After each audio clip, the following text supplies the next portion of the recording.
E hia mano tauira no ngā kura maha putono i te motu i hikoi porotihi i te rānei ki te whakatairanga ake i tō rātou whakapono i nā te ngoikore o tēnei kāwanatanga e arahina nei e nā hinara ki te manaki me te tiaki i te taiao.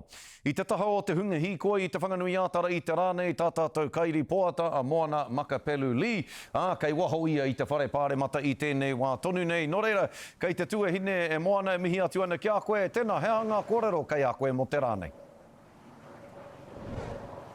Tēnā koe, Scotty. Hei tā ngā kaiwhakarite, koe nei pia te porotu tai ao nui rawa mo ngā rangatahi ki Aotearoa nei, neke atu i te hia mano tauira i puta ki ngā taone e rua te kau.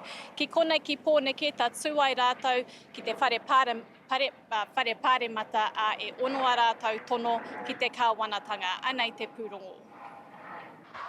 Paororo ana te reo o ngā rangatahi ki te pokapū o Pōneke. He karere matua ki te kāwanatanga. What are you guys protesting today?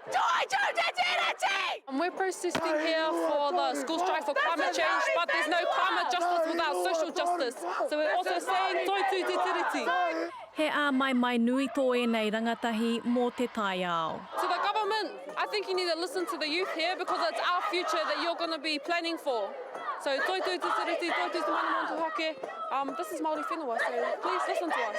Mai te tihi o te ika Māui, ki te kai o te waka, karahui ana te tini me te mano. E ono ngā tono matua a enei tauira ki te kāwanatanga. Kia muru i ngā mahi kere hinu, kia whakatārewa i te ture whakatutuki wawe, me te whakahau kia toi tū te tiriti, me te tuku ia parihitini. Hei tā te kaiarahi o ACT, me hoki ke ngā tauira ki te akomanga. Monday was a holiday, Tuesday was a teacher-only day, tomorrow's Saturday.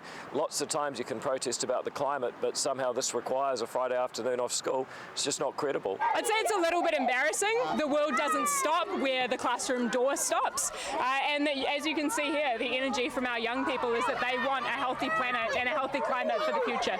Ara ngā tini āhuatanga o te āhuarangi e kore mo te hoki.